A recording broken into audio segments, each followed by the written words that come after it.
For most of human history, wolves were monsters. If you were a human living 30,000 years ago, hearing a wolf howl in the pitch dark meant one thing: danger. You were slow, you were weak, and you were surrounded by apex predators that could track your scent from miles away. Wolves hunted in calculated packs.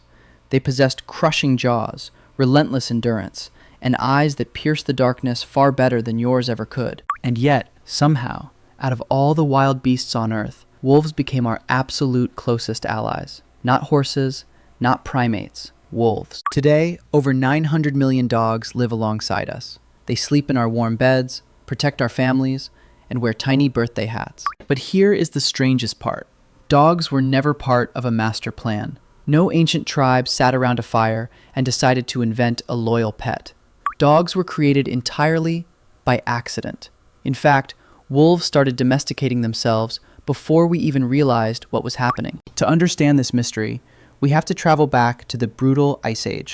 Humans lived as nomadic hunter-gatherers, moving in small bands across frozen, unforgiving landscapes. Food was scarce. Winter was a death sentence. And right at the edge of the human camps, just beyond the fading firelight, the wolves waited. But humans are messy eaters. Even in times of extreme starvation, campsites were littered with discarded bones, scraps, and animal carcasses. To a starving wolf, a human camp wasn't a threat. It was a moving jackpot of free calories.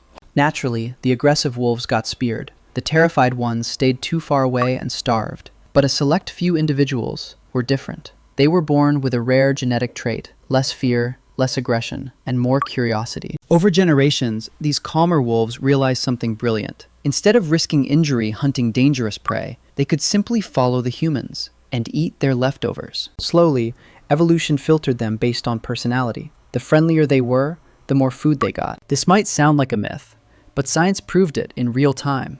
In 1959, a Soviet geneticist named Dmitry Belyaev conducted a famous experiment in Siberia with wild foxes.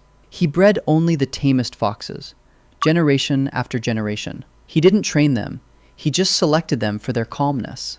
Within a few decades, something incredible happened. The foxes didn't just become friendly like dogs. Their physical bodies changed too. Their ears became floppy, their snouts shortened, their coats developed patches of white. When animals lose their wild aggression, their biological appearance softens automatically. Back in the Ice Age, humans eventually noticed these calmer, less terrifying wolves, and they quickly realized the massive benefits. Wolves can hear danger miles away. They can smell predators long before humans can.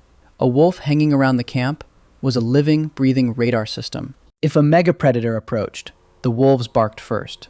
If prey was nearby, they helped track it. Once both species began keeping each other alive, the bond accelerated.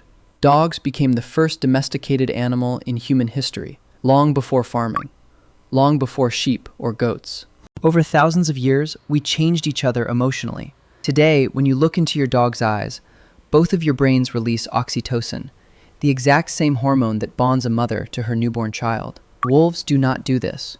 Dogs do. Evolution literally rewired the canine brain to love you.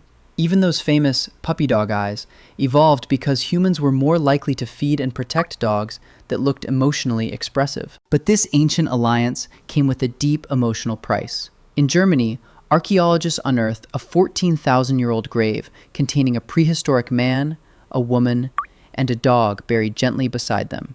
Medical analysis showed the dog had been severely sick as a puppy, but survived for months, meaning these Ice Age humans spent their precious food and warmth nursing a sick animal back to health. That is no longer about survival. That is attachment. That is love.